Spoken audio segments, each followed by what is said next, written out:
Okey, jadi selamat malam kawan-kawan. Lama aku tak buat program malam Selalu buat 6 9. Ini kali pertama. Atau ada sebelum ni? Tak ada. Jadi pada malam ni kita akan tajuk dia mengopi dengan roll lah. John Roll. Aku tak tahu kalau aku sebut salah dia punya roll dia tak dengung dia kan. Jadi aku tak biasa.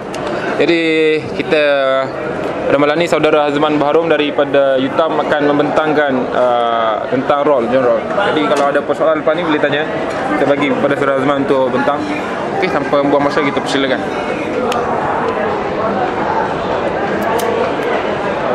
Bismillahirrahmanirrahim. Assalamualaikum warahmatullahi wabarakatuh. Dan selamat malam kepada warga hentai semua.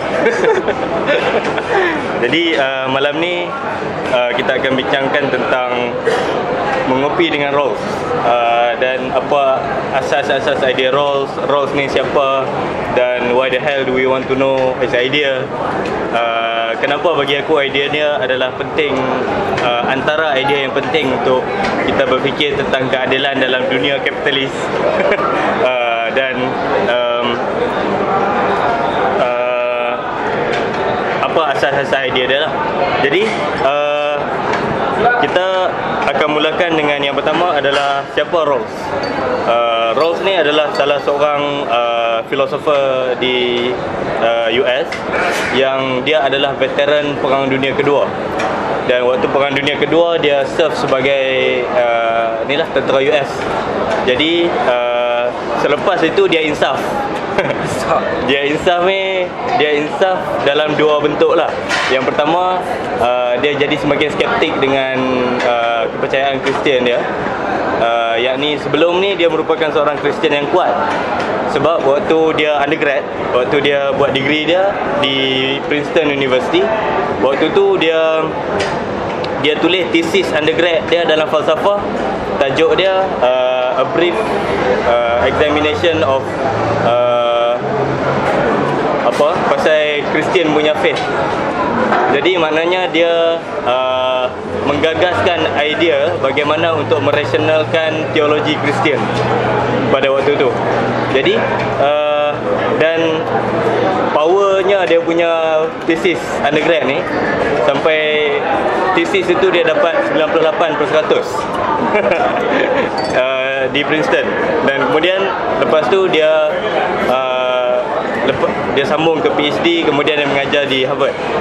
Jadi kemudian waktu Perang Dunia Kedua tu dia sempat untuk ni sebelum dia mengajar di Harvard lah, dia sempat untuk jadi tentera US. Dan waktu setelah dia menyaksikan segala kemusnahan akibat perang dan sebagainya, dia mula skeptik terhadap apa yang Tuhan boleh buat. Itu yang pertama. Apa? Agnostik. Macam tu lah lebih kurang. Lepas tu, tapi sehingga ke akhir hayat dia, kawan-kawan rapat dengan isteri dia cakap dia masih lagi berpegang pada Kristian lah kan? Jadi kemudian dan juga dia insaf bahawa sesuatu perlu dilakukan dalam dunia yang kompleks untuk memastikan bahawa yang pertama, setiap manusia, setiap komuniti manusia ni, dalam komuniti masing-masing, mereka boleh berpegang dengan prinsip supaya sesama mereka tu ada prinsip keadilan, supaya akhirnya tidak ada yang menzalimi antara satu sama lain. Dan kita boleh menghapuskan ketidakadilan lah. Jadi maka projek ini dia tulis bermula dalam tahun 50-an lah. Boleh dikesan sejak tahun 50-an. Dia tulis paper-paper dia pasal idea justice as fairness apa semua. Sampailah pada tahun 70-an dia kembangkan semua idea tu menjadi satu buku, A Theory of Justice.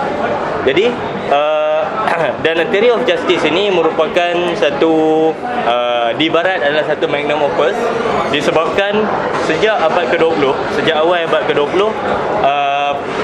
wacana keadilan di barat tersangkut dekat utilitarian. Jadi maknanya hang sama ada boleh menjadi utilitarian ataupun tapi dalam masa yang sama ada beberapa perkara hang menjadi seorang intuitionist. Jadi pertemuan ni antara utilitarian dengan intuitionist.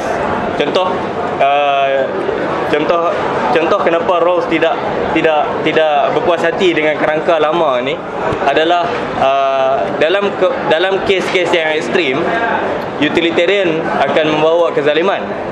Sebagai contoh, kalau kita ada pilihan sama ada untuk menekan butang A ataupun butang B, kalau tekan butang A ada seorang depan kita akan mati, kalau tekan butang B ada 5 orang akan mati. Kita tak boleh untuk memilih untuk tak tekan, kita kena pilih untuk tekan juga. Jadi kita terpaksa tekan butang A. Kebanyakan orang akan tekan butang A hanya kerana nak menyelamatkan 5 orang, dilihat lebih baik daripada menyelamatkan seorang. Bagi Rawls ini adalah satu satu fallacy yang sangat deep, kerana bila kita memilih untuk menyelamatkan 5 orang dengan membunuh seorang, persoalan timbul. Adakah yang seorang itu nyawa dia kurang berharga daripada setiap individu dalam 5 orang tadi? Kenapa kita perlu selamatkan 5 orang dan bunuh seorang hanya kerana kita nak memberi kebaikan yang lebih besar? Dan macam mana kita nak mengukur kebaikan yang lebih besar, sedangkan setiap individu sepatutnya memiliki nilai moral yang sama? Jadi maka dari sini Rawls cuba kembangkan sesuatu yang di luar kerangka utilitarian. Dan sebab tu waktu pendahuluan A Theory of Justice itu, dia ceritakan bahawa tujuan dia menulis adalah untuk memanjangkan lagi idea-idea daripada Kant, Locke, dan juga seorang gitu, Hume. Jadi dan juga Rousseau. Jadi kenapa dia ambil daripada pemikir-pemikir ni, dan apa yang dia ambil daripada pemikir ni adalah idea yang sifatnya contractarian.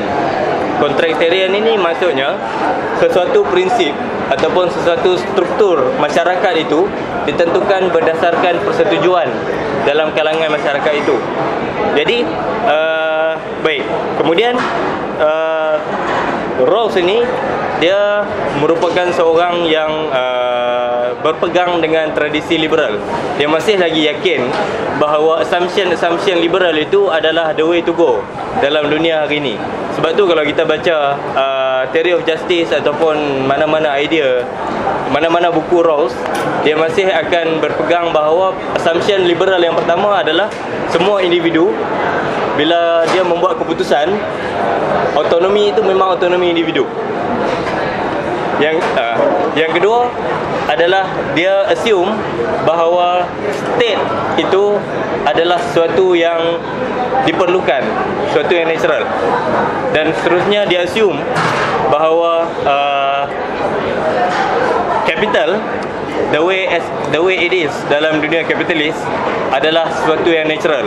Apa yang kita perlu fikirkan adalah bukan untuk memusnahkan cara kita interact dengan kapital, tetapi kita perlu fikirkan bagaimana hasil interaction kita dengan kapital seperti yang telah berlaku selama ni boleh kita agihkan dengan lebih adil berbanding macam pengagihan pada hari ini.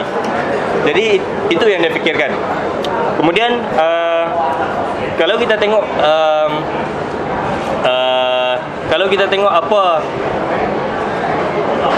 apa asas kepada pandangan Rawls tentang masyarakat. Pada Rawls, masyarakat ni adalah a system of cooperation, satu sistem kerjasama antara satu sama lain.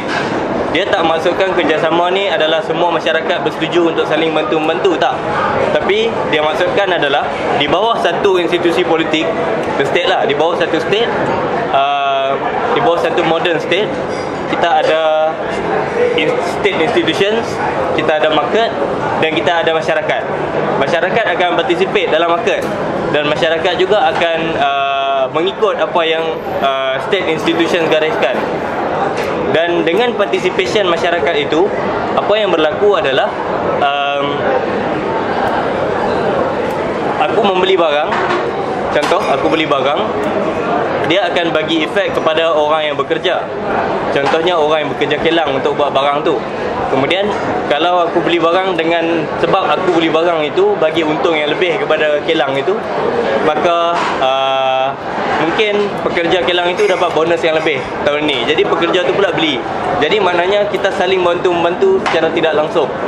Jadi sebab itu Rawls melihat dia adalah satu system of cooperation. Jadi persoalannya sekarang adalah macam mana kita nak jadikan sistem ni sebagai system of fair cooperation among equals. Jadi Rawls sangat berpegang teguh kepada axiom klasik liberal, iaitu all men are born free and equal. Tapi persoalannya sekarang, bila all men are born free and equal, Rawls tak dapat terima konteks zaman 70-an di Amerika. Sebab waktu tahun 60-an 70-an di Amerika, apa yang berlaku adalah kerajaan US mula deregulate market. Jadi bila dia orang mula deregulate market dengan assumption bahawa bila kurangnya kawalan kerajaan, semua orang akan ada lebih kebebasan untuk participate dalam market secara bebas dan equal antara satu sama lain. Yang menjadi masalahnya adalah korporat akan menjadi semakin kuat dan kuasa korporat akan mengawal individu itu pula. Jadi bagi Rawls, dia nampak benda ini semakin menyusahkan orang miskin, orang yang terutamanya orang yang lahir miskin ataupun lahir ada dalam keadaan fizikal yang kurang. Contohnya lahir tanpa tangan. Kalau dia nak belajar, contoh kalau belajar di sekolah, dia nak bersaing dengan orang yang lahir yang dah ada tangan, lebih susah. Jadi bagi Rawls, market mechanism tak menyelesaikan masalah ni. Jadi sebab itu bila dia melihat konteks tahun 70-an itu ada something wrong. Kita sebenarnya bila diregulate, kita bukannya memberi freedom kepada orang, tetapi kita semakin jauh daripada aspirasi free and equal. Sebab orang tidak dapat nak realize freedom. Apa makna kalau aku bagi kebebasan dekat kau, Benz, tapi kau tak boleh guna kebebasan tu? Kan? Sebagai contoh, aku cakap, katakan aku penjarakan kau, kan? Kemudian aku cakap kau bebas menulis, kan? Tapi kau tak ada akses terhadap pen dengan kertas. Tak boleh. Jadi idea dia macam tu. Dia adalah idea yang terhasil daripada first socialist lah. Pemikir sosialis, terutamanya Fabian Society. Dan yang kedua adalah pemikir hak asasi manusia generasi kedua. Sebab dalam sejarah perkembangan idea hak asasi manusia, dia ada 3 generasi lah. Generasi yang pertama adalah generasi tradisional yang terhasil daripada Lockean liberalism. Liberal yang Locke tulislah dalam buku dia, maknanya semua individu tidak boleh dikacau, dia punya negative freedom, dia ada private sphere apa semua. So maknanya itu adalah hak asasi manusia generasi pertama. Tapi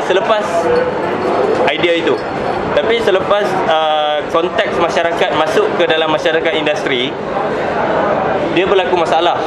Sebagai contoh, untuk seorang buruh yang sedang ditindas kapitalis waktu awal zaman industri, kan?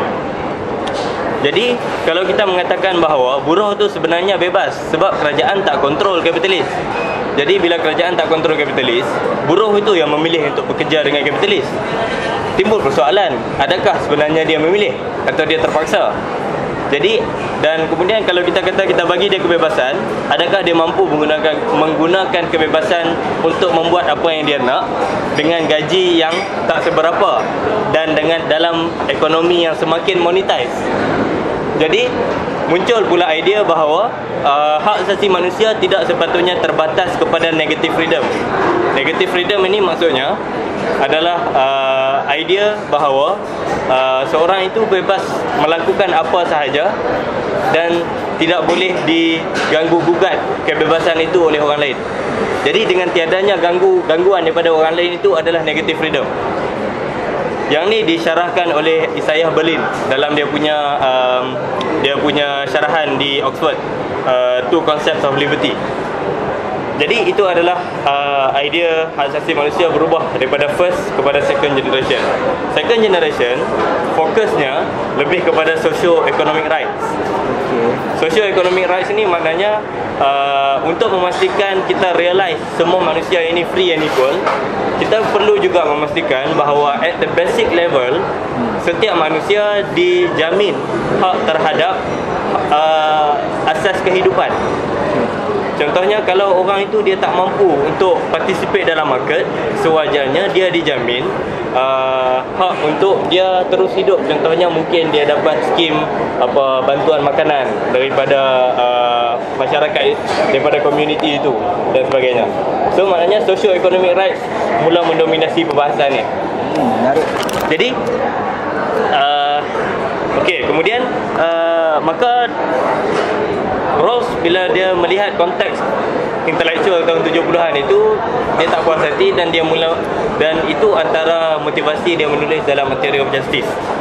Baik, kemudian kita melihat kepada apakah asas-asas kepada idea Rawls.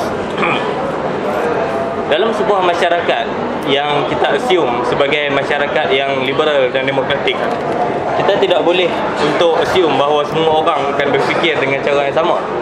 Dan kita tidak boleh untuk mengatakan bahawa semua orang akan bersetuju dengan satu idea keadilan sahaja, dengan semua orang setuju bahawa inilah yang paling adil.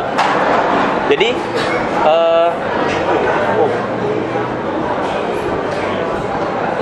Jadi dengan kesedaran ini, apa yang Rawls cuba fikirkan, terutamanya dengan konteks zaman dia, ada yang berpegang pada utilitarian, ada yang berpegang pada libertarian, ada yang berpegang kepada konsep-konsep lain lah dalam menentukan keadilan.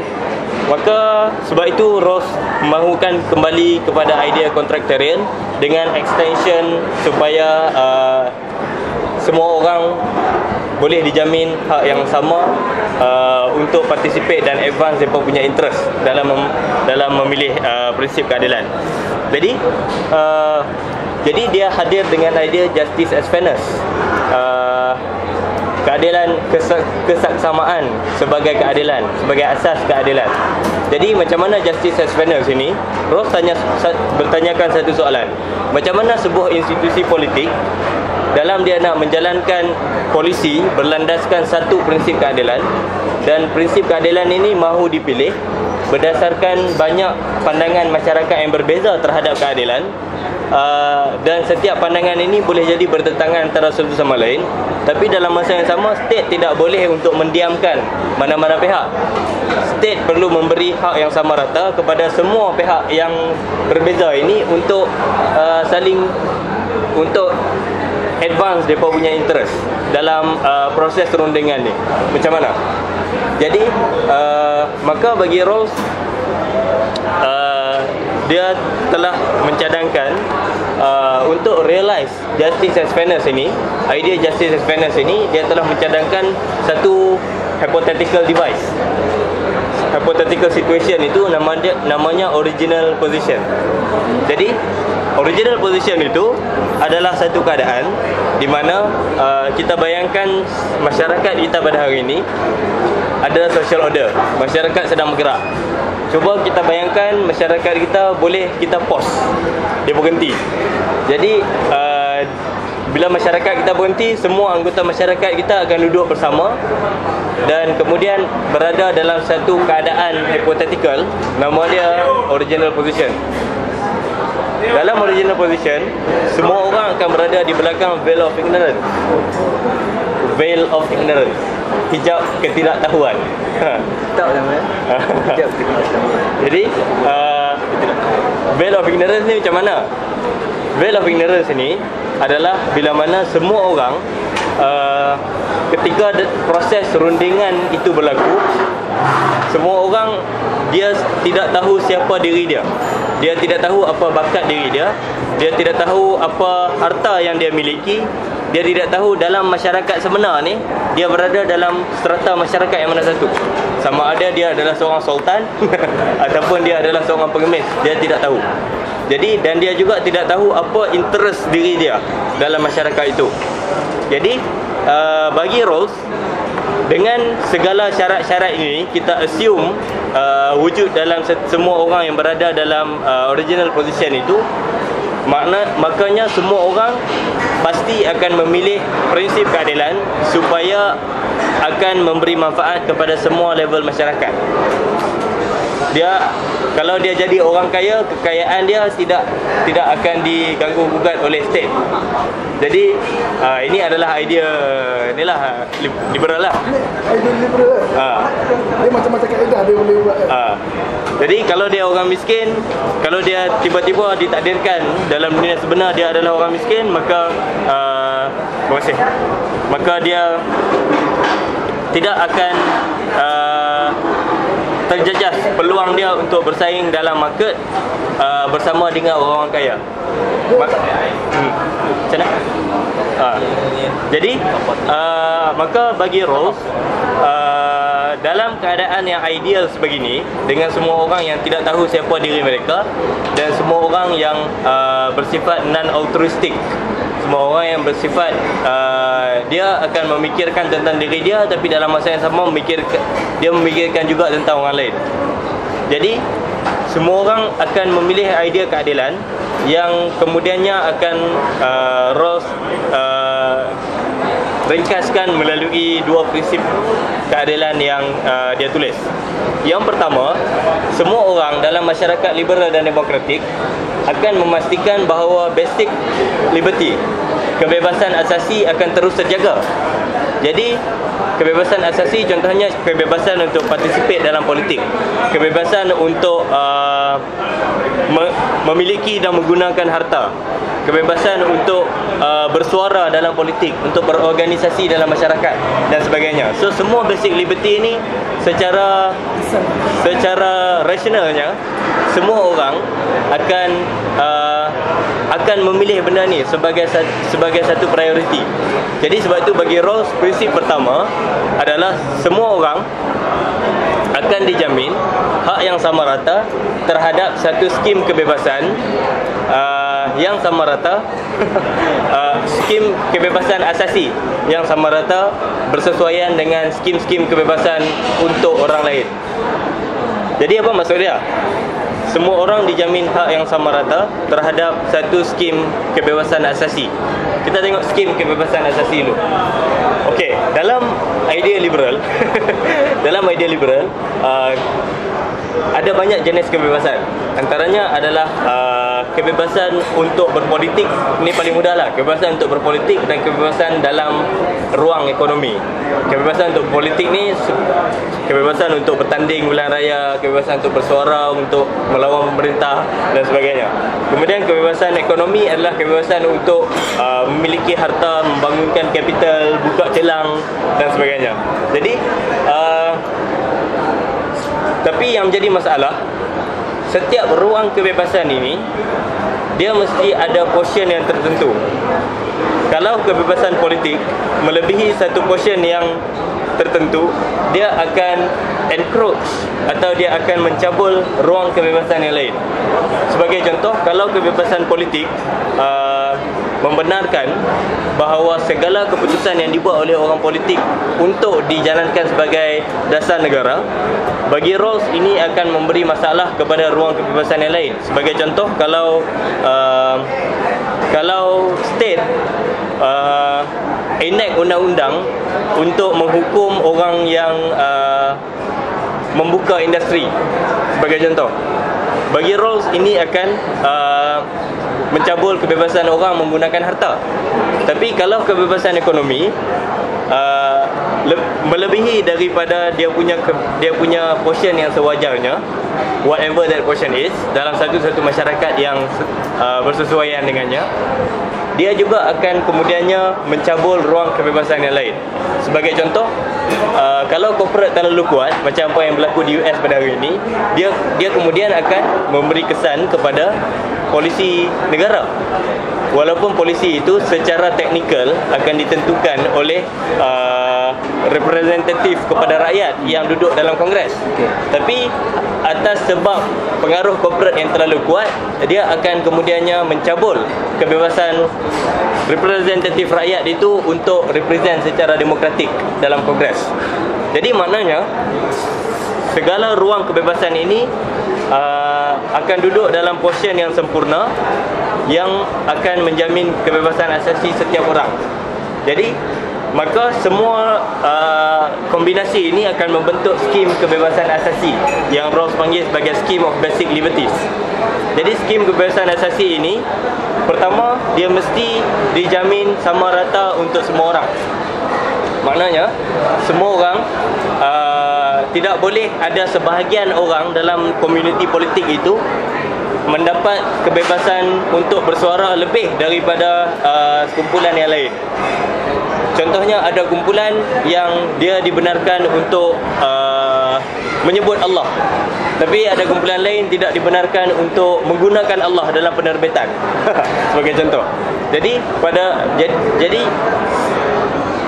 dengan idea equal basic liberty, ini sudah tidak equal. Kita sudah encroach sebahagian orang hanya berdasarkan identiti untuk diberi skim kebebasan yang tidak sama. Jadi bagi Rawls ini perlu equal untuk semua orang. Dan juga, tapi sekarang ini kita ada skim kebebasan dan kita pula ada rakyat. Sekarang kita dah tengok skim kebebasan ni perlu equal untuk semua orang.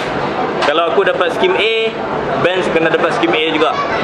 Tapi yang menjadi masalah pula sekarang adalah, adakah setiap orang memiliki hak yang sama rata terhadap kebebasan yang sama rata ini? Hak terhadap kebebasan perlu dilihat secara berbeza berbanding adakah kebebasan yang nak dijamin itu sama rata antara seorang dengan yang lain. Sebagai contoh, bukan, maksudnya adalah dalam perbahasan falsafah barat, bila kita sebut tentang hak, dia akan bagi dua maksud. Maksud yang pertama adalah claim right, hak yang bersifat claim. Maknanya kalau kata aku berhak terhadap makan percuma setiap tengah hari, maknanya aku berhak untuk claim makanan percuma setiap hari. Dan ini akan memberi implikasi bahawa akan ada orang lain yang perlu bagi dekat aku makan tengah hari setiap hari itu. Itu adalah claim right. Yang kedua adalah privilege. Privilege ini adalah right to use something. Sebagai contoh, kalau aku memiliki handphone ini dan aku berhak terhadap handphone yang aku miliki, bermaksud aku mempunyai privilege untuk buat apa sahaja terhadap handphone itu. Jadi aku berhak untuk bagi handphone ni kepada orang lain, aku berhak untuk jual handphone ni, aku berhak untuk bakar handphone ni dan sebagainya. Jadi maknanya dalam perbahasan Rawls, prinsip pertama keadilan itu adalah right yang disebut itu dalam konteks claim right. Claim right maknanya setiap individu memiliki claim terhadap skim ini, skim kebebasan ini. Tapi claim itu pula perlu dijamin sama rata untuk semua individu. Sebab boleh jadi kalau kita menyebut semua individu ada claim, boleh jadi juga antara individu yang berbeza, tahap claim itu boleh jadi berbeza. Boleh jadi aku boleh claim basic liberty itu hanya pada contohnya bulan 1. Bulan 2 aku dah tak boleh claim. Tapi ada orang boleh claim sepanjang tahun. Sebagai contoh. Jadi maknanya bagi Rawls, secara teknikal, setiap definisi hak terhadap kebebasan itu perlu jelas dan perlu dijamin sama rata supaya free and equal itu boleh dijamin. Baik. Kemudian kenapa Rawls ataupun pemikir-pemikir contemporary, terutamanya dalam Anglophonic tradisi falsafah berbahasa Inggeris. Untuk Anglophonic tradition ini sangat mementingkan bahasa dan juga susunan logik yang jelas.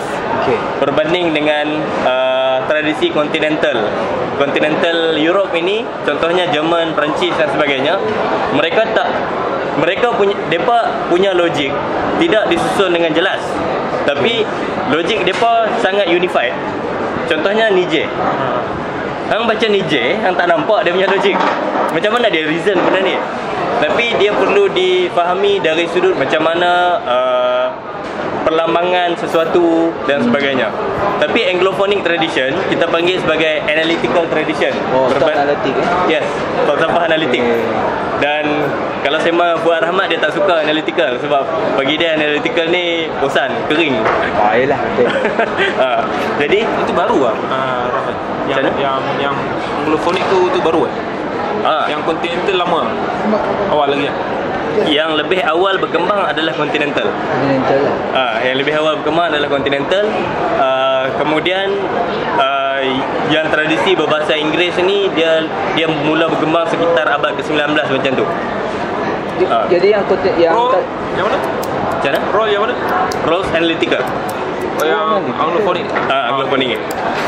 So analytical philosophy ini dia menekankan susunan logik yang jelas untuk kemudian kita mencapai satu kesimpulan.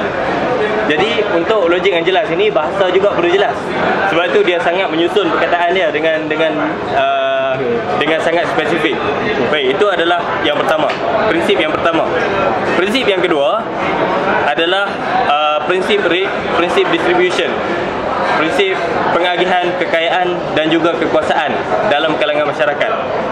Jadi sebelum kita masuk kepada prinsip yang kedua ataupun distributive principle ini, kenapa Rawls hanya memikirkan tentang pengagihan kekayaan dan juga kekuasaan, bukan pengagihan dalam status?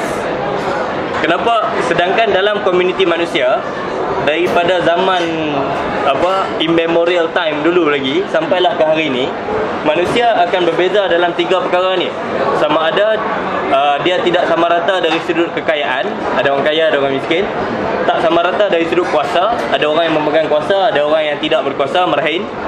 Dan juga status, ada orang yang ada status walaupun dia tak ada kuasa. Sebagai contoh, Sultan tak ada real power, tapi dia ada status. Jadi, tapi kenapa bagi Rawls yang relevan untuk kita fikir hanyalah pengagihan kekayaan dan juga kekuasaan. Ya? Rawls lebihkan kapital. Okey, go on. Lebihkan tentang kapital saja. Okey, lagi. Tentang kapital kau boleh buat apa saja lah. Okey, so kenapa capital memberi status itu tak relevan? Status title tak relevan. Dia dah cakap tak relevan title ni. Macam mana pun kau boleh beli title. Sebab kalau kita tengok macam di Malaysia, kapitalis di Malaysia adalah sifatnya patronage. Contohnya, ada orang dia ada status. Dengan status itu dia boleh, contohnya, bantu kapitalis. Sultan jadi kapitalis banyak di Malaysia. Sokong. Maknanya dia akan saling reinforce inequality. Tapi bagi Rawls, kenapa status dia ketepikan? Zaman dia. Dia zaman Rawls. Zaman dia dah berubah. Okey. Mungkin sekarang yang kau cakap Sultan ni, dia dah beranak pinak masalah dia. Mungkin zaman Rawls tak ada macam tu. Mungkin lah. Tapi kita kena ingat juga, zaman Rawls, British aristokrasi masih kuat. Masih muat. Sampai ke hari ni. Hari ni pun masih ada, walaupun semakin kurang kuasa aristokrat itu. Kan? Sebab bagi Rawls, kenapa dia fikirkan pengagihan status ini adalah tak penting, adalah pertama, untuk memastikan masyarakat itu kita boleh mencapai idea keadilan. Pertama, kita perlu melihat status sebagai tak relevan. Kenapa status sebagai tak relevan adalah hanya kerana orang itu berstatus tinggi, dia layak untuk mendapat keistimewaan. Benda ni tak relevan. Bagi Rawls, tak wajar untuk kita melihat seorang itu lahir dalam keluarga mulia, maka dia pun perlu dimuliakan dengan kita lebihkan harta bagi kat dia. Jadi sebab itu Rawls mengatakan bahawa pertama, nak fikir tentang keadilan, status perlu dibuang ke tepi. Maknanya keistimewaan raja-raja contohnya, kan, hanya kerana dia lahir sebagai raja, letakkan di tepi. Kita tidak boleh lagi capai keadilan sosial yang sebenar dengan ada lagi struktur yang macam ni. Itu dia punya idea lah, kan. Capital itu betul juga, kan, cuma kena dikembangkan lagi. Macam ini anak mak kita. Macam hak keistimewaan sesuatu bangsa tu ada dalam pandangan tu. Yang tu kita akan tengok dalam distributive principle ini. Okey. Jadi Prinsip yang kedua adalah kita panggil sebagai prinsip pengagihan, distributive principle. Okey. Prinsip yang kedua ini dibahagikan kepada dua bahagian. Bahagian yang pertama adalah dia panggil sebagai fair equality of opportunity, kesamarataan peluang yang adil. Dan cabang yang kedua pula dia panggil sebagai difference principle, prinsip pembezaan. Kalau yang aku cuba terjemahkan lah. Sebenarnya nak terjemahkan Rolf payah sebab dia banyak technical term. Itulah. Dalam bahasa Melayu, bukan kita tak ada kosakata, kita ada, tapi kita tak tahu macam mana nak guna. Itu masalah dia. Aplikasi. Sebab di Indonesia banyak perkataan bombastik sebab mereka sangat banyak menulis ilmiah. Tapi di Malaysia penulisan ilmiah dalam bahasa Melayu kurang. Kita pun tak tahu bahawa dalam bahasa Melayu ada banyak perkataan yang sophisticated. Dan sebab kita tak tahu, kita tak tahu guna. Jangan guna. Jangan guna. Bila kau jarang guna, jadi tapi Indonesia pun dia tak, dia banyak. Dia kan dia serap kan. Dia serap sangat. Kalau kau rajin dengan literasi dia, yes. literasi dia memang dia. Tadi macam kita kata DVP kan. DVP cermat. Kalau bahasa Melayu sebenarnya, bahasa Melayu Malaysia sebenarnya sangat penting. Cuma macam kau cakap lah, penulisan ilmiah tak banyak. Tapi dari sudut cermat dia pilih perkataan. Sebab tu bahasa Melayu Malaysia antara yang kemas lah. Masih terjaga. Tapi kalau Indonesia memanglah dia rajin lah. Tapi dia ambil, oh gila, aku pun tak faham apa dia cakap. Tak banyak buku-buku Inggeris. Kalau dia terjemah kacau. Okey, terus kan. Okey. Yang pertama adalah fair equality of opportunity. Kan? Kenapa perlu? Sebab bila kita katakan Rawls meletakkan assumption bahawa capital dan juga market mechanism boleh dipercayai, kan? Tapi yang menjadi masalah sekarang adalah orang yang secara nasib tidak mampu untuk participate dalam market. Macam mana? Kan? Sebab kenapa Rawls masih percaya dengan market mechanism adalah disebabkan sebenarnya market mechanism adalah satu mekanisme yang bagus kalau betul-betul semua yang participate itu equal, dari sudut pemilikan harta, dari sudut peluang untuk participate sebenarnya. Sebab Marx pun sebut benda ni, allocation of the market. Jadi tapi bagi Rawls apa yang berlaku adalah dalam real life, dalam real world memang nampak sangat orang yang dilahirkan dalam keluarga miskin dia tidak akan mampu bersaing dengan orang yang dilahirkan dalam keluarga kaya. Sebab orang yang dilahirkan dalam keluarga kaya boleh jadi dapat banyak pendidikan yang bagus-bagus daripada mak ayah dia. Mak ayah dia boleh upah cikgu yang bagus-bagus, hantar ke universiti ke yang mahal-mahal.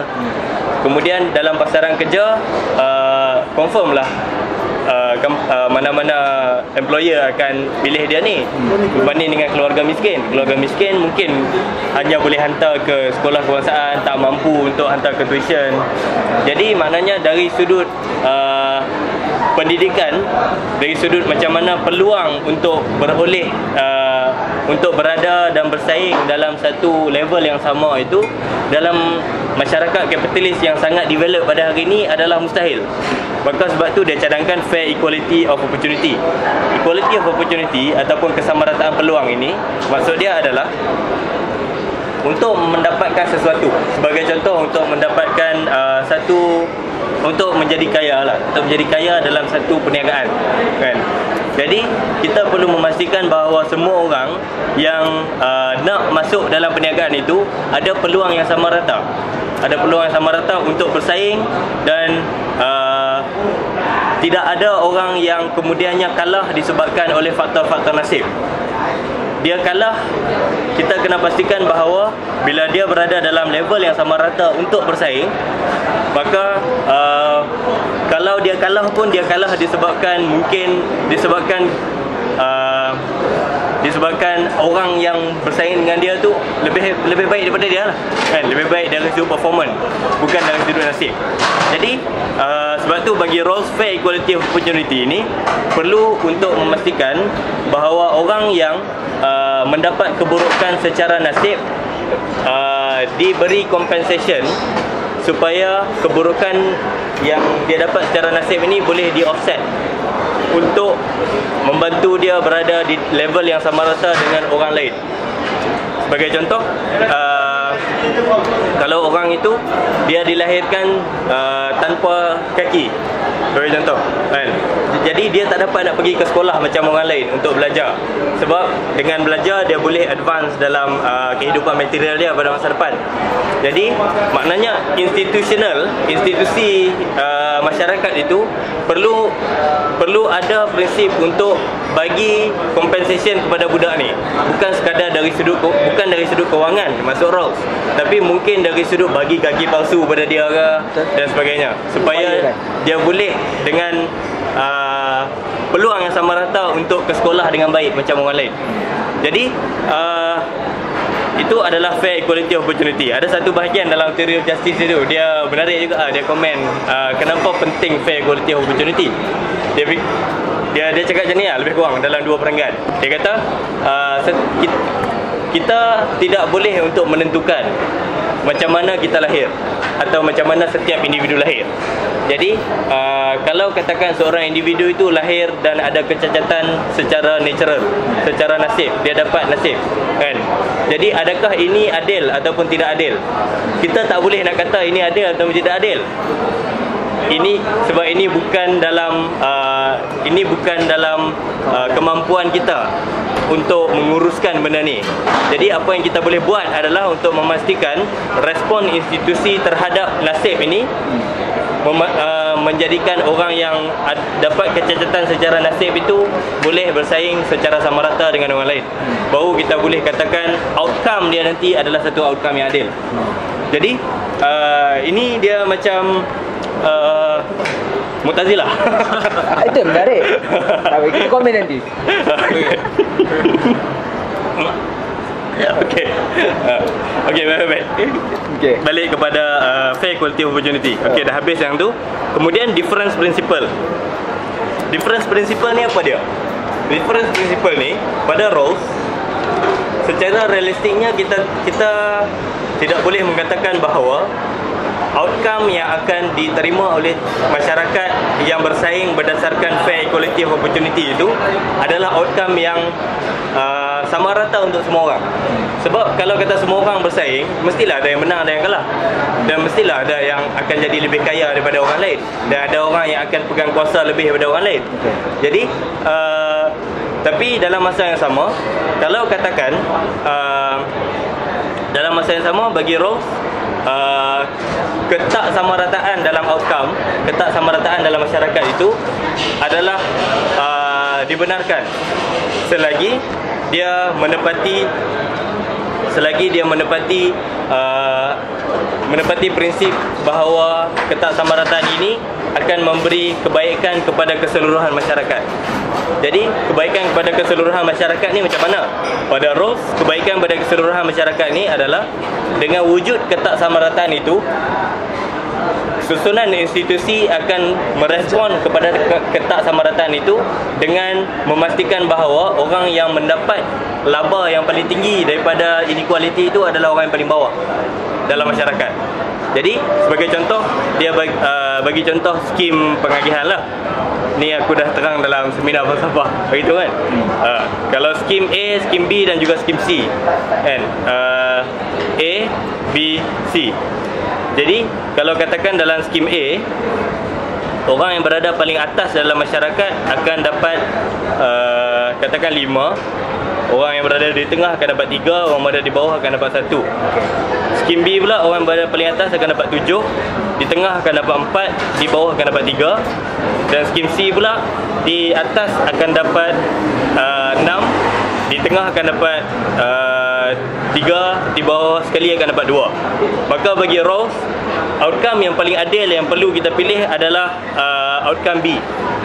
Jadi maknanya ketidaksamarataan dalam masyarakat itu bukan disebabkan oleh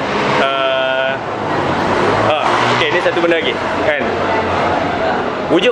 Timbul persoalan kalau kita mengatakan bahawa inequality yang baik adalah inequality yang memberi untung paling banyak kepada orang paling bawah.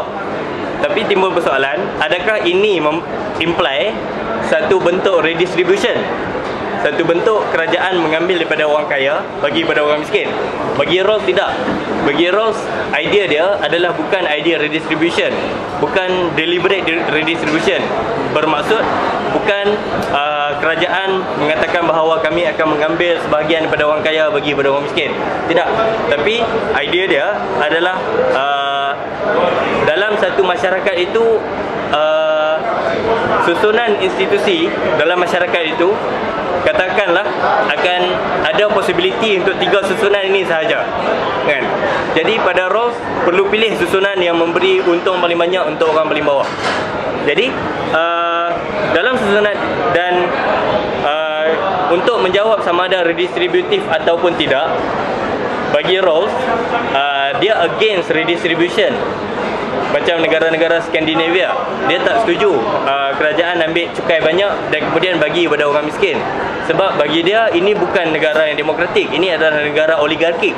Sebab yang akan kontrol pengagihan itu masihlah elit yang kontrol dana kerajaan, kan?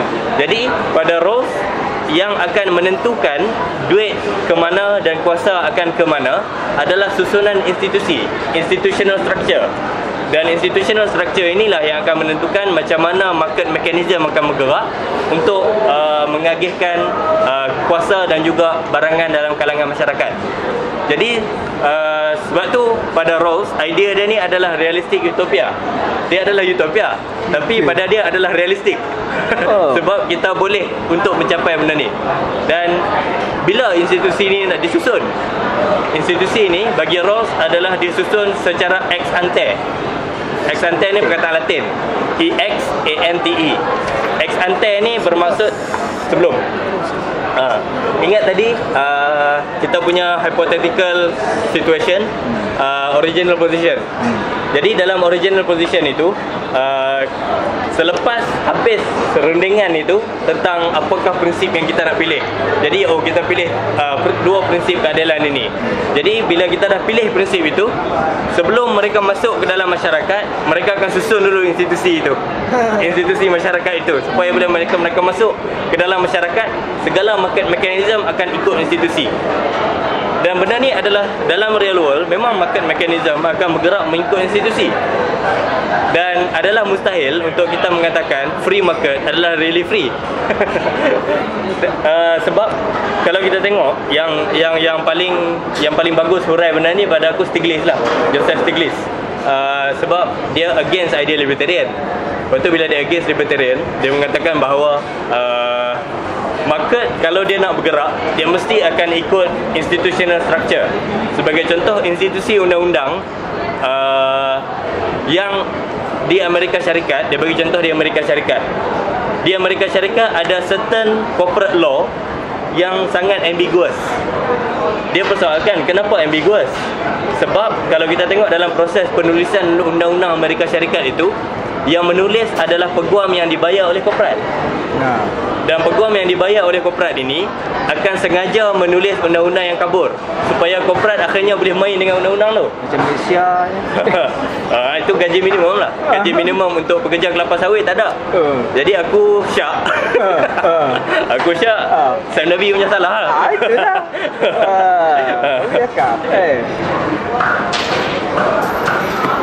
So jadi kalau jadi kawan-kawan kita yang libertarian push untuk market kena free dan sebagainya, market sebenarnya daripada zaman dulu sampai zaman sekarang tak pernah free, kecuali untuk satu society yang sangat kecil, yang commune lah. Akhirnya dia akan kembali kepada commune yang tidak ada state, tidak ada orang yang memegang kuasa, baru dia boleh jadi market yang betul-betul free. Jadi baik, itu selingan lah. Kemudian kita kembali kepada idea dalam difference principle dan juga institutional. Maka mekanisme yang Rawls cadangkan adalah yang kita dah sebut tadi, ex ante punya susunan institusi, bukan bersifat expose. Ex ante bukan expose. Expose ini adalah juga perkataan Latin yang bermaksud selepas masyarakat bergerak. Dan sebab itu Rawls against redistribution. Redistribution adalah satu bentuk expose punya polisi. Polisi yang sifatnya selepas masyarakat dah participate dalam market dan selepas market dah ada untung, kemudian kerajaan ambil untung sebahagian sebagai tax, baru untung itu akan didistribute kan. Jadi bagi Rawls ini sifatnya selepas masyarakat bergerak kan, dan ini masih lagi tidak menjamin kedudukan yang free and equal untuk semua orang, sebab oligarkik, dia sifatnya oligarkik. Kemudian jadi secara asasnya itu sahajalah idea Rawls dalam theory of justice. Bahagian ketiga theory of justice itu adalah bercerita tentang macam kenapa fokus Rawls adalah terhadap institusi kan. Fokus Rawls terhadap institusi adalah kerana pertama, untuk memastikan keadilan dalam satu-satu masyarakat. Dalam kerangka modern nation state, kita tidak dapat tidak untuk memikirkan tentang masyarakat domestik kita dahulu. Jadi untuk memikirkan tentang masyarakat domestik kita dalam keadaan negara moden hari ini yang highly institutionalized, agama pun nak diinstitusikan dan sebagainya, semua manusia akan dikawal oleh institusi politik dari lahir sampai ke mati. Lahir-lahir negara akan ambil tahu siapa yang lahir hari ni kan. Bila mati negara pun ambil tahu siapa yang mati kan, kena rabut polis. Jadi dalam keadaan yang highly institutionalized ini, susunan institusi itu adalah subject of justice bagi Rawls. Basic structure is a subject of justice. Dan what is the basic structure? Those are the institutions, basic institutions of society. What are the basic institutions? Basic political and economic institutions. Whatever that institutions are doesn't matter. Tapi apa-apa institusi yang akan kemudiannya bertanggungjawab terhadap pergerakan pasaran dan juga pergerakan pengagihan kekuasaan dalam kalangan masyarakat, itu institusi yang relevan. Jadi maka bagi Rawls, susunan institusi itu yang kemudiannya akan menentukan bagaimana pergerakan segala kekayaan dan kekuasaan akan teragih kepada dalam bentuk pengagihan yang adil. Jadi kemudian dalam bahagian ketiga juga dia mengatakan bahawa apabila institusi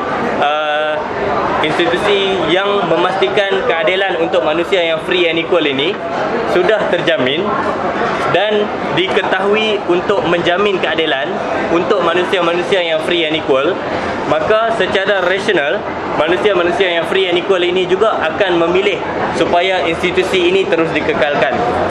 Jadi sebab mereka tahu bahawa dengan wujud institusi ini keadilan tertegak, dan dengan wujud institusi ini mereka menjadi manusia yang free and equal. Tapi bahagian ketiga ni ada masalah. Ada masalah sebab itu, dan dia dikritik lah, dia dikritik. Satu soalan yang sangat berbahaya terhadap bahagian ketiga adalah kalau pada hari ini manusia-manusia yang free and equal memilih justice as fairness, idea keadilan Rawls untuk dilaksanakan dalam institusi sebagai prinsip asas institusi, tapi kita tidak boleh menjamin manusia yang free and equal dalam 100 tahun akan datang sebagai contoh untuk memilih prinsip yang sama. Untuk menjamin prinsip yang sama, akhirnya kita akan memerlukan kerajaan yang otoritarian. Jadi sebab itu untuk menjawab kritikan ni, Rawls tulis satu lagi buku, iaitu Political Liberalism. Jadi aku rasa setakat itu dululah, kita tak masuk ke dalam Political Liberalism lagi. Ini pun tengah yang mengaw. Tapi tak apa, first time dia orang yang betul-betul dah boleh, macam orang yang kita kata free and equal untuk ubah institusi tu kan, jadikan satu yang dia nak. Memang finally dia kena ada satu bentuk kerajaan atau apa-apa gak untuk kekalkan benda tu. Dia memang, kalau tak memang benda tu akan still goyah lah untuk for the next time tu. Bagi Rawls, state perlu ada. Sebab Rawls dia mengambil assumption daripada Locke, daripada John Locke punya assumption bahawa satu authority perlu wujud untuk memastikan hak-hak dijamin, dan itu adalah klasik liberal punya assumption lah. Kan maknanya. Macam mana? Maknanya state lah yang ada authority tu lah. Tapi authority untuk menentukan susunan institusi pada roles bukan terletak pada state. Okey. Terletak pada public reason, akal jama'i. Akal jama'i. Itu mah. Aku ada soalan. Dah habis kan? Dalam idea dia tentang keadilan dan kesaksamaan tu, kalau dia cakap macam menanti masyarakat dalam keadaan pause untuk menanti jawapan. Padahal dia dah buat dah benda tu. Dia dah macam kerajaan dah buat satu mekanisme untuk bertekad ekonomi. Tapi macam mana aku nak build up dia ni, tengok jawapan kepada rakyat. Kan? Aku nampak macam kerajaan Malaysia pun tengah buat sekarang benda tu. Adakah tak Ross fikir akan berlaku chaos baru ada jawapan? Oh tak. Yang chaos tak semestinya mengamuk ke apa perang semua ke. kan. Maknanya perlawanan rakyat ini tak boleh ni. Lepas tu kerajaan baru keluarkan, oh ini solution kita. Merombak keteraturan. Untuk mendapatkan kesamarataan pada semua orang. Betul? GST kan? Okey, yang pertama yang Roll sebut sebagai original position ataupun yang aku olah sebagai, kita bayangkan masyarakat ni pause sebentar, kemudian semua akan berada dalam original position ni. Pertama, dia tidak pernah berlaku dan tidak mungkin berlaku. Sebab itu bagi Ross, dalam buku dia pun dia tulis ini hanyalah hypothetical device of reasoning. Jadi dengan adanya device ini, kita boleh fikirkan kalaulah masyarakat kita sedang engage dalam keadaan yang sebegitu, apa prinsip yang kita nak pilih. Jadi secara rasional semua orang akan memilih Jawapan kepada rakyat di sini. semua orang akan memilih bahawa selepas dia berada dalam masyarakat yang sebenar, dia tidak akan dijadikan worse off walaupun dia berada di mana-mana lapis masyarakat sekalipun. Maknanya jawapan tu kena ada kat situ baru ada jawapan dia. Tak. Mana Kenapa perlunya ada device reasoning ni? Kerana kalau kita berfikir dalam keadaan macam contingency lah. macam mana? Dia macam Contingency, yes. Sebab kenapa kita perlu ada bayangan ini, device ini adalah sebab kalau kita tidak ada device yang hypothetical ini dan dengan segala assumption dan juga syarat yang Ross telah gariskan, apa yang akan berlaku adalah boleh jadi kita akan bias dalam kita punya pilihan untuk prinsip keadilan. Sebagai contoh, pada hari ini kan, katakan kita sedang berunding untuk satu prinsip keadilan yang akan kita pilih kan. Aku mungkin akan bias terhadap orang yang senasib dengan aku. Benz mungkin akan bias terhadap orang yang senasib dengan dia. Jadi maknanya untuk memastikan bahawa semua orang akan berfikir tentang prinsip yang akan bagi manfaat kepada semua orang, dan diri dia sendiri adalah contingent tentang siapa diri dia dalam masyarakat. Dia tidak tahu siapa diri dia dalam masyarakat kan? Maka pasti dia akan memilih prinsip yang kalau dia berada di bahagian paling bawah dalam masyarakat, dia tidak akan dibebankan ataupun dia tidak akan dizalimi lah, disebabkan oleh kedudukan dia tu kan. Kalau dia berada di peringkat paling atas, tak apa, tak ada masalah kan. Peringkat paling atas siapa pun nak kan. Tapi kalau berada di bawah macam mana? Jadi itu adalah device reasoning bagi Rawls lah kan. Dan institusi yang Rawls gariskan itu, macam mana kerajaan nak buat institusi itu adalah yang ini banyak disebut dalam political liberalism lah, buku yang kedua, berkenaan dengan public reason. Dan based on public reason, bila mana semua orang boleh untuk mengajukan mereka punya interest dalam ruang awam, maka freestanding political institution ini aku malah nak explain banyak istilah-istilah baru lah dalam buku yang kedua. Dia banyak istilah baru dalam buku yang kedua. So video terbaru yang IRF rakam itu ada aku explain sikit. So maknanya freestanding political institution akan respon terhadap apa reasoning yang timbul daripada public sphere yang wujud dalam public reason. Jadi itu adalah macam mana roles and vision sebuah masyarakat yang liberal dan demokratik dan kemudian diasaskan dalam justice and fairness. Soalan mudah je tentang sebenarnya macam mana tak tahulah Abang role ataupun, tapi dalam pandangan tentang hak individu bila dia bertindih dengan society punya hak, macam mana nak selesaikan dan macam mana batas-batas dia.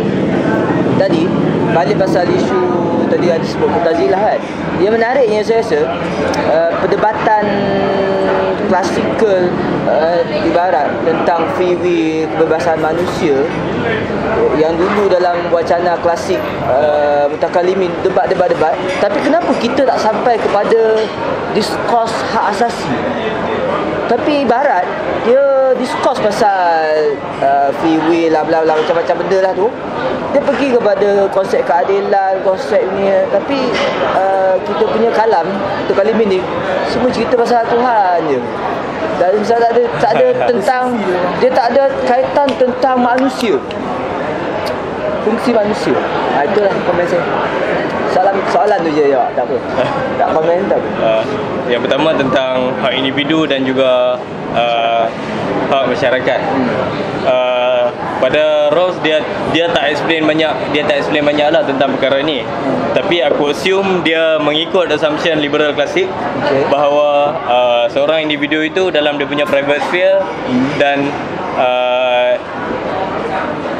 ada sfera peribadi, ruang peribadi yang tidak boleh diganggu gugat oleh oleh kuasa masyarakat ataupun state coercion. Jadi maka bagi Rawls pada dia benda tu mungkin sudah resolve dalam tradisi liberal kan, walaupun ada beberapa isu lah, contohnya human autonomy dan sebagainya. Baik, dia tak sebut benda tu sebab bagi Rawls sebab dalam tradisi barat yang banyak bincang tentang otonomi individu dan autoriti politik adalah perbahasan klasik pasca pencerahan yang nak memikirkan tentang apakah yang nak memikirkan dua soalan. Yang pertama, adakah possible untuk wujud satu legitimate authority yang legitimate. Yang kedua, kalau possible untuk wujud authority yang legitimate, apakah bentuk authority yang legitimate? Sebab selepas zaman pencerahan, persoalan dia adalah bila kita ada individu, kita ada masyarakat. Jadi bila kita ramai-ramai ada masyarakat, kita akan ada satu state, satu orang kata apa, satu structure. Dan structure itu dipegang oleh sebilangan orang yang berkuasa dan mereka memonopoli kuasa. Sebab state power adalah monopoli. Monopoli itu pula monopoli terhadap violence. Dan sebab state power, semua jenis undang-undang adalah paksaan. Undang-undang negara adalah paksaan. Kalau undang-undang negara kata nak bawa kereta kena ada lesen, itu adalah paksaan. Sebab kalau tak ada lesen kena saman. Jadi kenapa? Apakah rasional untuk sebilangan orang yang menguasai kuasa pemerintahan ada kuasa untuk paksa masyarakat? Kan? Jadi bagi pemikir pasca pencerahan, contohnya Locke, Hume, Rousseau, Hobbes, mereka fikir bahawa ini adalah satu soalan yang sangat sentral dalam falsafah politik. Macam mana kita nak rasionalkan kewujudan state? Kan? Jadi yang mainstream dipegang oleh liberal adalah idea Locke lah. Bila Locke mengatakan manusia akan keluar daripada state of nature untuk membentuk state kerana apa? Untuk memastikan hak individu juga terjamin. Sebab walaupun dalam state of nature, ketiadaan state, semua orang akan ada perfect freedom, boleh buat apa sahaja tanpa undang-undang. Tapi kalau tiba-tiba ada orang yang cabul hak orang lain, siapa yang nak membela hak orang yang dicabul itu? Kan? Kalau katakan orang yang dicabul itu lebih lemah daripada orang yang mencabul. Jadi maknanya perlu juga ada yang memegang kuasa autoriti, tetapi letakkan limit untuk menjaga hak masing-masing. Okey, kemudian dari sudut yang Mu'tazilah itu tadi, saya tak tahu nak jawab macam mana sebab saya bukan ahli dalam sejarah pemikiran Islam lah, kan. Tapi kalau dari sudut pemikiran barat, dia banyak terkesan pada saya adalah selepas perkembangan kapitalisme di Eropah. Kapitalisme ni bukan kita lihat kapitalisme industri saja tau. Kapitalisme industri dia start abad 17-18 dengan perkembangan kewujudan kilang. Tapi ini kapitalisme yang lebih awal daripada tu, yang wujud di Eropah adalah agricultural capitalism. Ini yang Wallerstein syarah lah, kan. Agricultural capitalism ini adalah di Eropah lah tempat yang pertama bila manusia mula kenal private property terhadap tanah. Dan bila manusia kenal private property terhadap tanah, manusia akan bercucuk tanam secara bulk untuk secara pukal. Dan hasil tanaman itu akan dilayan bukan macam alam yang menjadi sahabat manusia, tetapi sebagai benda yang boleh dikawal. Mesin yang boleh dikawal oleh manusia. Contohnya kalau macam Saint Nabi nak tanam kelapa sawit kan, dia akan ada macam SOP tu. Macam mana SOP tu berapa dalam nak letak biji kelapa sawit tu, ada gambar kot. So macam semua pekerja kena ikut supaya yang akan tumbuh selepas itu kita boleh kawal menjadi tumbuhan yang paling baik. Sebab kita nak production yang paling baik. Jadi maknanya ethos kapitalism dalam agriculture dah wujud pada seawal abad ke-14, abad ke-15 di Eropah, kan. Menarik. Jadi dan sebab itu, dan bagi Wallerstein itu yang menyebabkan kenapa production di Eropah sangat meningkat. Dan kemudiannya Eropah mula menguasai jalan dagangan dengan keluar across Atlantic, across the Indian Ocean dan sebagainya. Jadi dan kemudian disebabkan itu dia menguasai Mediterranean, walaupun empayar paling besar adalah empayar Osmaniyah. Kita kena ingat waktu tu Osmaniyah makin melemah dari sudut ekonomi, iaitu dia semakin miskin dari sudut pembendaharaan negara sebab dia seronok sangat untuk pergi serang orang lain. Dan itu yang pertama. Yang kedua adalah inflasi.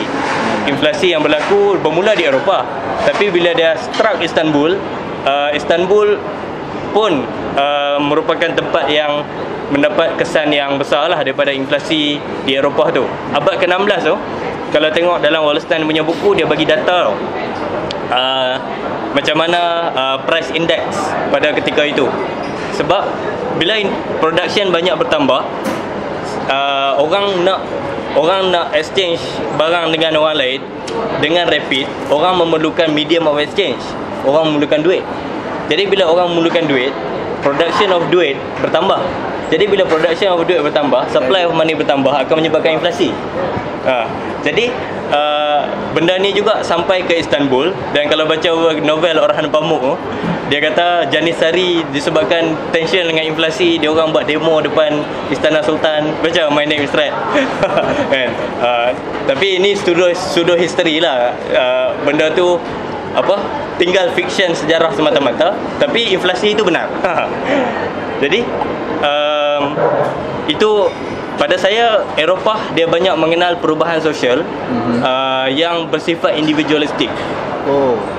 Sebab itu dia lebih maju dari sudut berfikir macam mana nak pastikan kebajikan rakyat, kebajikan manusia itu. Perkembangan tamadun Islam saya tak tahu sebab bukan ahli lah. Abang Rosli lebih tahu. Menarik. Lebih bagus. Soalan lain? Azman. Dia tak komen pasal Marxis, tak orang liberal. Maksud dia Roll tak begitu. Dia Marxis tak puas hati dengan Rawls. Sebab Rawls subject of distribution dia tu adalah selepas selepas cooperation tu berlaku. Maknanya cooperation berlaku kan. Susun institusi, okeylah, dia punya proses dia macam ni. Masyarakat setuju untuk prinsip keadilan. Ni masyarakat tak bergerak lagi ni. Masyarakat setuju untuk prinsip keadilan, institusi disusun berdasarkan prinsip keadilan. Kemudian masyarakat bergerak, semua market, barangan, kekuasaan akan ikut institusi itu, kemudian akan diagihkan secara adil. Persoalan dia, semua barangan itu production dia mai ke mana? Rolls dia tak treat production sebagai satu benda yang perlu diubah dia punya proses. Sebab bagi Rolls, production dalam kerangka kapitalis adalah production yang adil. Yang hanya perlu disusun adalah hasil production tu. Bagi dia natural. Bagi dia capital as we know it in a capitalist assumption adalah natural. Sebab tu Marxist mengatakan bahawa Rolls tak sentuh langsung pasal production. Sedangkan dalam proses production itulah labor akan ditekan, diberi gaji yang sikit dan sebagainya. Tentang labor ni Rolls tak sentuh. Dia tak sentuh. So itu adalah satu bahagian yang besar dalam teori dia lah.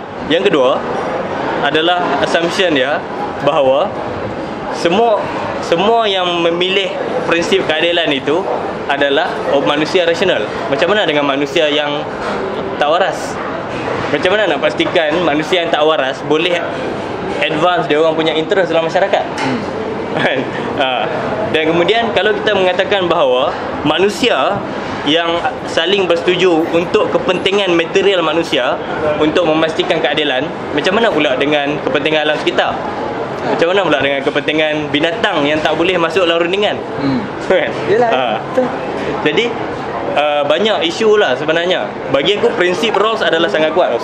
Cuma ada beberapa isu yang mungkin kita boleh perbaiki dari sudut pertama, cara Rolls memahami manusia lah kan. Cara Rolls memahami manusia adalah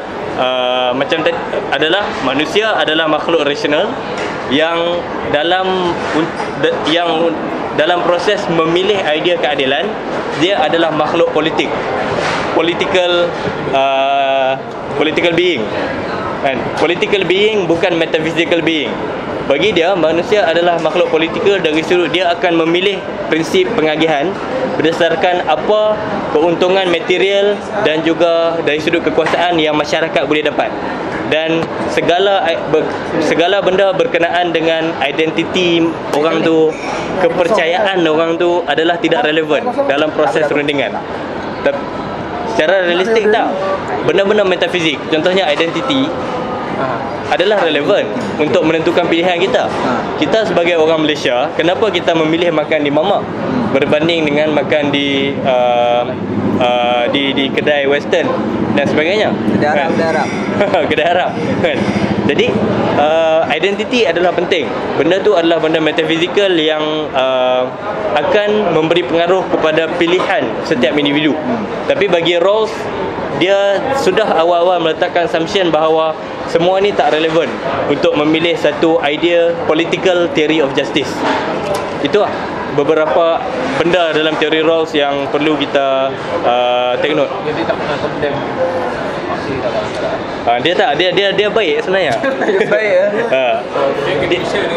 Aku rasa orang agama ni, dia dulu Kristian kan, dia rasa dia salah jadi sufi. Dia kapitalis sufi. Dia belajar boleh jadi baik kan, tak kena.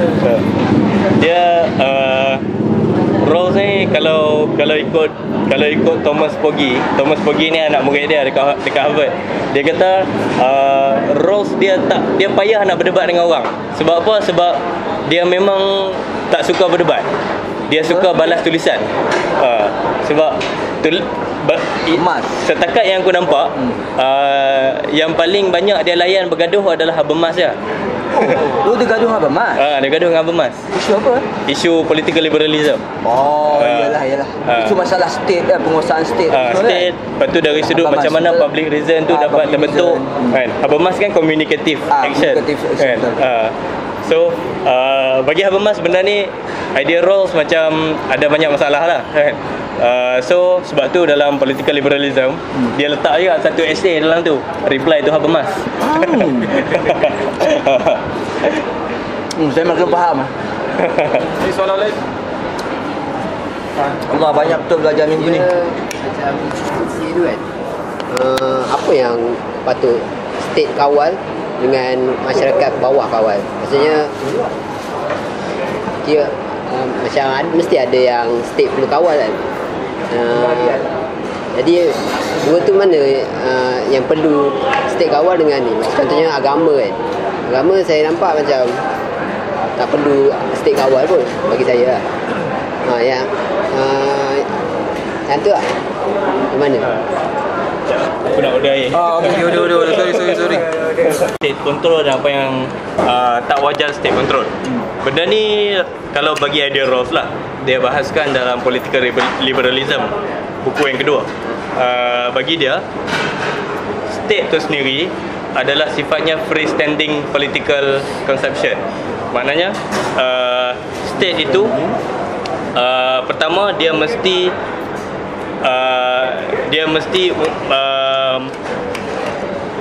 menjamin basic liberty lah, macam yang first principle tadi kan.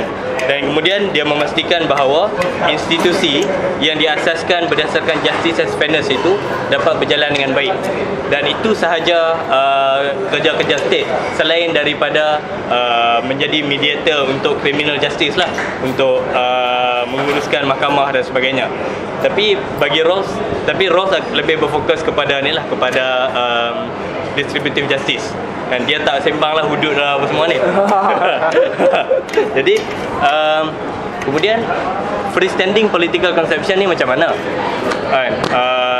Freestanding political conception ni dalam state untuk kontrol ataupun untuk menjaga institusi, dia tidak boleh dipengaruhi oleh mana-mana comprehensive doktrin. Comprehensive doktrin ni adalah mana-mana doktrin falsafah, moral ataupun agama yang mendefinisikan macam mana a good life untuk manusia. Sebagai contoh, kita orang Islam kan. Sebagai orang Islam, kita percaya bahawa Islam itu syumul kan. Jadi bila kita percaya Islam itu syumul, Islam ini ada prinsip dia dari sudut kita hidup secara peribadi, hidup berkeluarga, hidup secara macam mana transaksi yang telus kan. Kita beli barang, saya jual, saya beli. So dia asas dia adalah transaksi itu mesti telus kan. So ada prinsip. Tapi dalam sebuah masyarakat yang liberal dan demokratik, tak semua orang yang berpegang dengan komprehensif doktrin yang sama kan. Ada orang Kristian pun sebenarnya percaya agama dia syumul. Jadi kalau kita mengatakan Islam satu-satunya agama yang syumul, itu satu penyataan yang salah. Jadi baik, kemudian bila banyak doktrin-doktrin yang syumul ni kan, macam mana negara nak bergerak sebab banyak sangat kesyumulan kan. Jadi klaim terhadap kesyumulan tu banyak sangat kan. Contohnya kalau tiba-tiba wujud agama baru dan dia pun nak klaim dia syumul, macam mana kan. Institusi yang liberal dan demokratik akan membenarkan kewujudan agama baru kalau ikut Rawls punya logik kan. Dan juga akan membenarkan setiap perbezaan itu diraikan dan dibahaskan secara terbuka kan.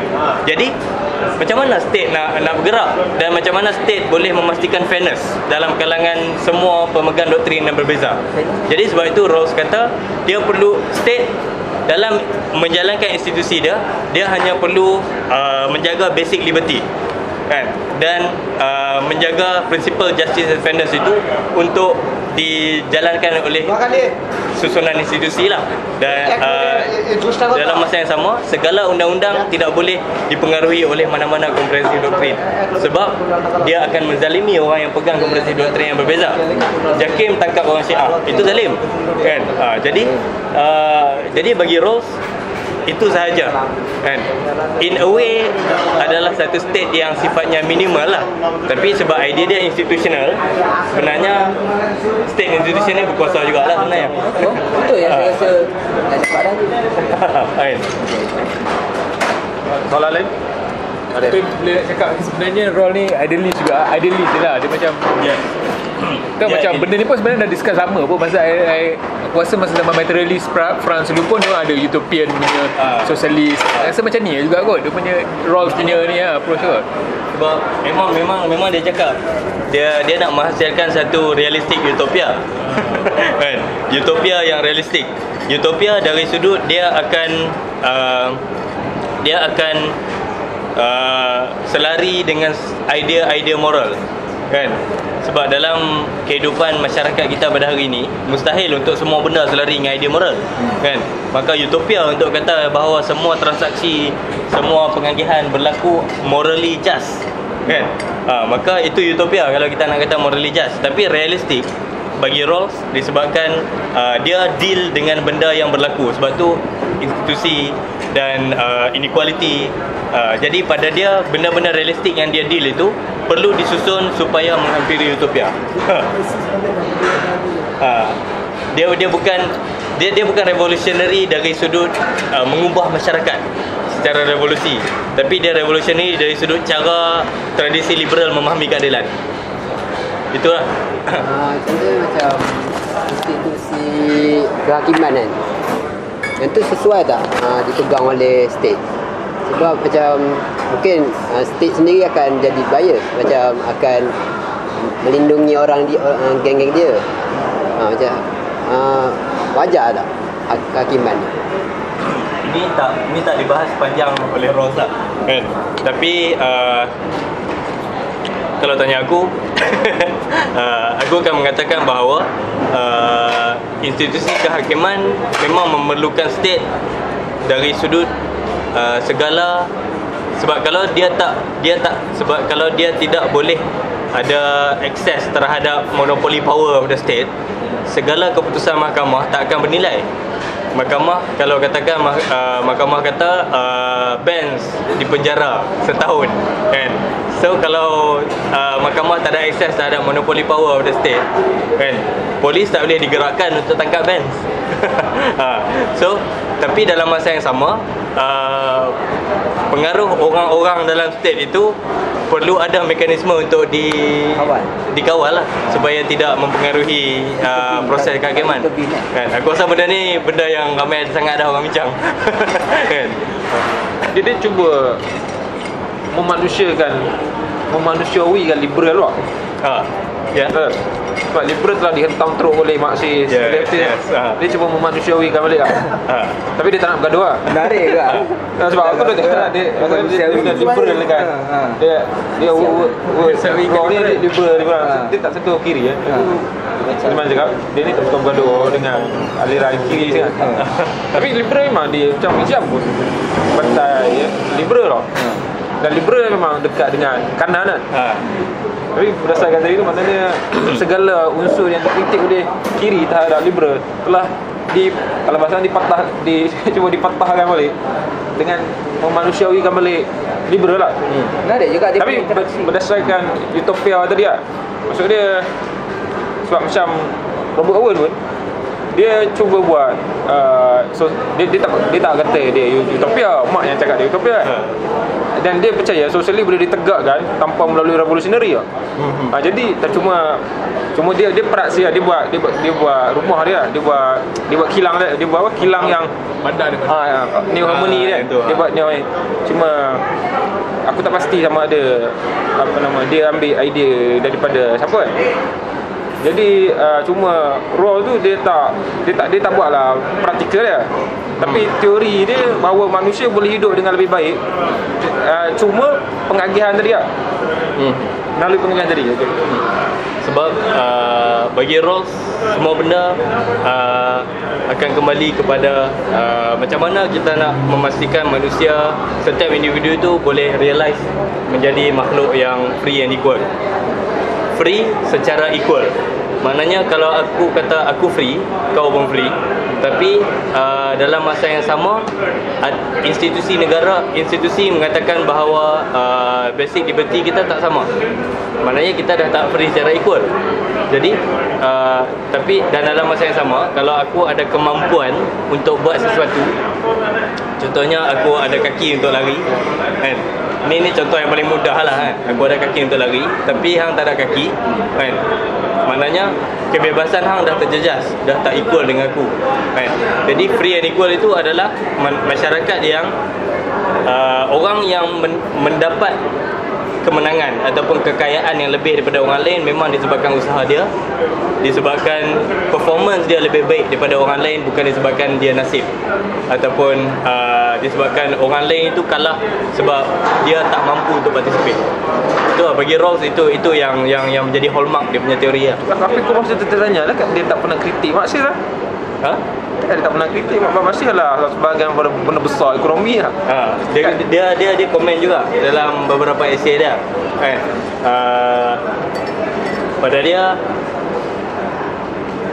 Pada dia macam bila kita dah memastikan bahawa semua orang ada akses yang sama rata terhadap capital dan sebagainya, kan?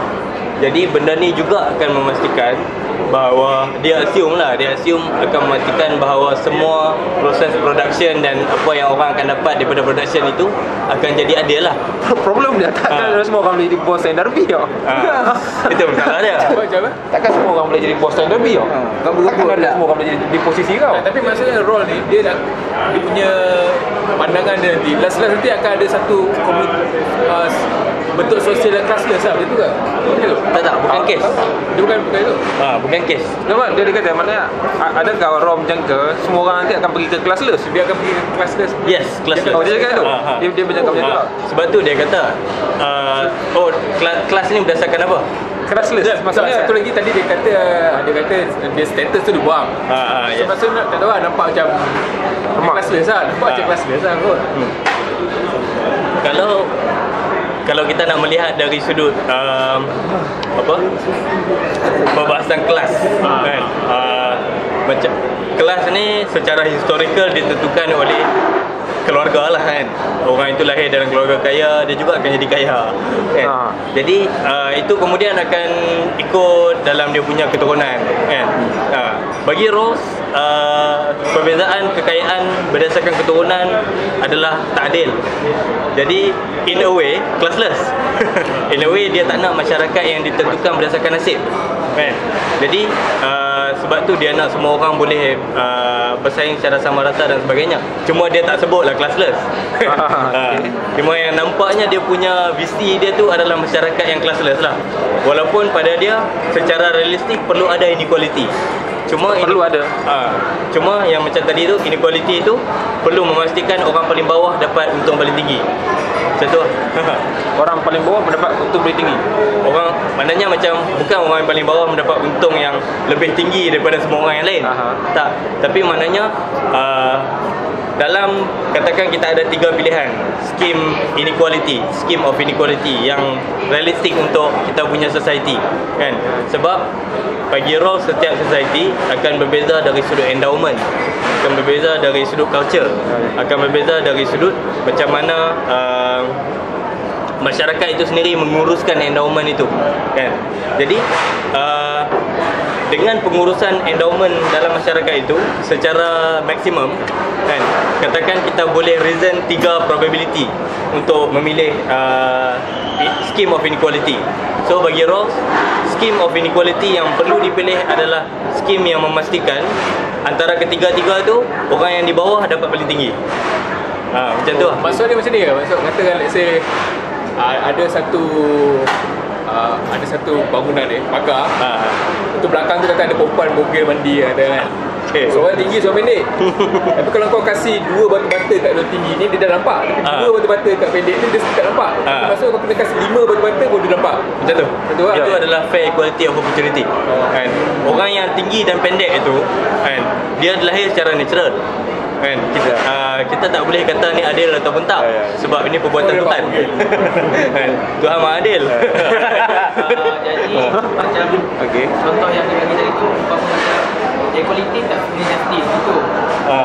Dan kalau bahasa yang tengok pada whole tadi, dia macam dia tak kisah kalau demokrasi ke diktator ke apa, selagi justice, orang free, Prof okay with that.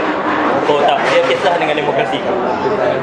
Sebab bagi dia masyarakat demokrasi liberal adalah perlu untuk memastikan basic liberty dalam political participation.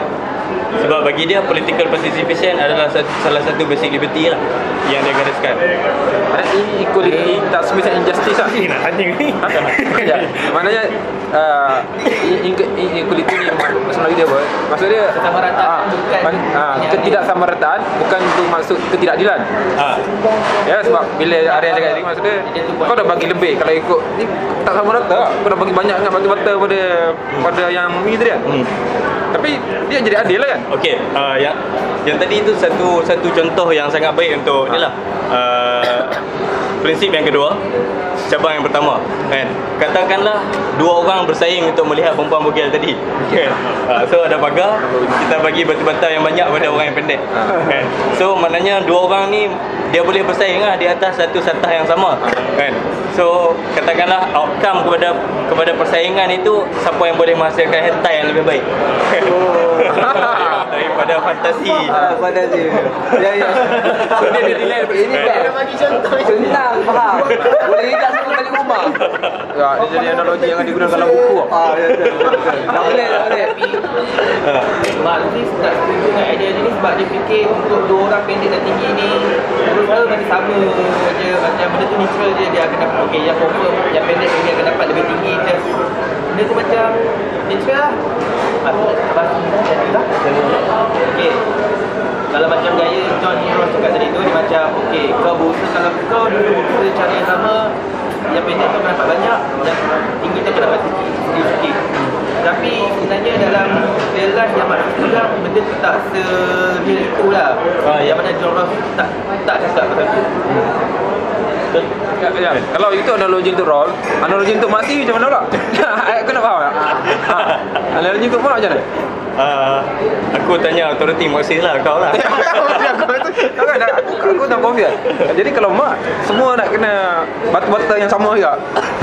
Bau-bau ikut. Rasa jawapan ni pada pandangan tu. Aku rasa pagar tu diruntuhkan kalau Marxist. Okey. Revolusi. Okey. Tu tak ada pagar. Tak ada pagar. Dulu yang nampak masyarakat tanpa kelas tu, adakah disebabkan pengalaman dia sebagai veteran World War II yang mana dia rasa aku dipergunakan, aku ni hamba, yang mana kapital masa tu memang dah ada. Ya, betul. Kan? Kapital bayar duit dekat aku untuk pergi berperang. Kau dekat sini senang-senang boleh minum arak, aku kat sana bergadai nyawa. Ya. Adakah disebabkan tu maka Kata timbul sosial. idea tu untuk buat masyarakat tanpa kelas. Betul. Tadi dia kata salah. Itu satu benda yang aku tertinggal dalam riwayat hidup Rawls lah. Dia tak puas hati dengan kenapa berlakunya peperangan dunia kedua. Dan bagi dia sebab geng-geng aristokrat apa semua ni kan, dia pun menyebabkan ketidakadilan, dan ketidakadilan ni kemudiannya menyebabkan pertelingkahan, peperangan dan sebagainya. Jadi perlunya satu utopia yang realistik untuk kita devise. Jadi sebab itu waktu perang Vietnam, dia salah seorang yang vokal untuk against Amerika dalam perang Vietnam. Sebab bagi dia itu adalah ialah satu ketidakadilan lah. Tak ada orang yang tak bersalah kan. Macam Howard Zinn lah. Howard Zinn lagi vokal lah sebab dia kiri. Dia nasionalis, tapi dalam masa yang sama dia tak sokong kalau Amerika serang negara lain. Sebab kalau tengok dalam buku dia yang ketiga, The Law of People kan, pada dia perang antara negara yang berbeza tidak akan boleh dijustifikasikan langsung, kecuali dalam keadaan di mana ada satu negara ini yang dia panggil sebagai outlaw states kan. Outlaw states ni negara yang memang tidak mengikut tidak mengikut moral, tak hormat orang lain. Moral antarabangsa maksudnya. Moral Basic moral jaga lah. principle. Okey, macam Myanmar. Jadi Outlaw States ni, kalau Outlaw States ni serang masyarakat liberal kan, dia dalam Law of People ni ada satu lagi benda yang kelakar. Dia cuba bezakan masyarakat liberal, masyarakat baik. Ni saya sentuh dalam seminar falsafah itu kan. Macam informasi je. So kalau katakan ada satu negara yang serang sebuah masyarakat yang adil kan, baru masyarakat yang adil ni boleh dijustifikasikan untuk berperang dengan orang yang menyerang itu kan. Tapi dia sebut tau, kalau boleh diselesaikan secara rundingan, itu lebih itulah yang lebih baik kan. Percaya Quran Kan ada dalam agama ke? Senang buat ajar macam tu. Ini lebih kompleks. Benda terminat pasal apa tu? Ini lebih kompleks. dia trauma lah tak ada pegang. Jadi dia tak kisah dengan kapital.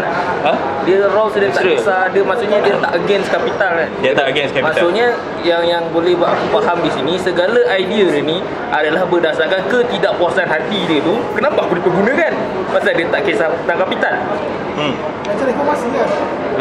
Maksudnya segala idea ni yang dia canang ni berdasarkan kepada diri dia. Aku tak suka dipergunakan dan aku cuma nak cakap ini pandangan aku. Dan dia macam kita cerita kat kawan lah, kenapa hari ni aku digunakan, pasal sampaikan dia tak kisah tentang kapital dan tu pasal dia tak mengkritik Marx. Jawab soalan kau lah, kenapa dia tak kritik sistem Marx tu? Sebabnya mampuslah kau punya sistem tu. Sekarang ni aku nak cerita apa yang aku tak puas hati. Tapi Ron bagi aku lah gitu. Ron dia ni diterima di sana. Dia memang dia punya follower dia dah untuk mazhab baru dah di Eropah. Dia satu pandangan New Zealand popular. Popular di universiti di Eropah ataupun Amerika Syarikat, Rawls ni popular. Tapi sekarang ni orang dah sampai ke zaman pasca Rawls lah, post Rawls kan. Bila banyak profesor-profesor yang kiri yang menerima basic konsep Rawls, tapi melihat bahawa Rawls masih tak cukup dalam dia punya perbahasan lah, terutamanya dari sudut production. Dia baiki kat situ. Dia baiki kat situ. Even dalam kelas aku pun Rawls ni nama yang wujud dalam subjek etika. Subjek justice. Jadi macam subjek apa, cakap pasal adil tak adil, pasal kau kena benda-benda jadi baik je.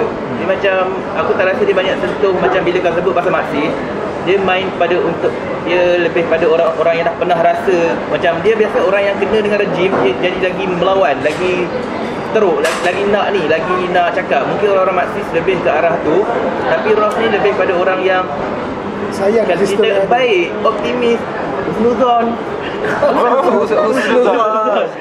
Nak perang pun kita berdamai. Tak tahu, Rawls ni macam satu watak yang memang untuk cerita pasal yang baik-baik. Dan even pendapat dia pun macam saya cakap, pendapat yang baik-baik. Dia anggap production tu neutral, dia anggap tak ada apa external factor untuk pendapat-pendapat rasional, pendapat-pendapat dia, idea dia. Dia macam Weber lah. Dia Katolik yang baik. Sebab dia orang buat agama. Sebab Weber pun Macam, cakap benda sama lah. Dia masih nak menurunkan etika sistem ni. Cuma sistem ni perlu dipolis, digilap. Tapi dia pemikir untuk kapitalis juga. Dia sebagai daripada pemodal, pro pada pemodal juga. Dia perlu pada etika itulah, lah. macam aku sendiri pernah tengok video dia ni. Dia cakap semua orang yang ada modal adalah kapitalis. Kau mamak yang buka kedai, kau adalah kapitalis. Cuma beza dia, kau ni kalau kapitalis yang Kapitalis baik tahu dia jahat. yang cari pasal, yang buat orang tu, sebab tu orang melawan. Macam aku tengok cerita Guevara semua. Dia start macam waktu dia motorcycle diary dengan siapa kawan dia tu. Dia macam baru nampak waktu tu komunisme, macam mana orang tekan orang-orang komunis zaman tu. Tu yang orang komunis start nak naik-naik, minta demand sama. Dia bukan minta demand sama sebab dia nak sama, tapi sebab dia dah rasa macam mana tak samanya yang dia dapat Sebelum itu. yes. Jadi kalau tak aku tanya soalan aku ni pasal dia dengan Weber ni macam dekat-dekat lah ke macam Pada aku tak. Weber cuba menggunakan agama sebagai candu. Okey. Kan yang Protestanetik tu. ya. Kan. dia mengatakan bagi aku Rawls dari sudut pandangan terhadap capital ni kan, dia lebih jelas dan lebih baik daripada Weber lah, kan. Sebab Weber pada waktu tu lebih mengatakan bahawa kapitalisme itu baik kan.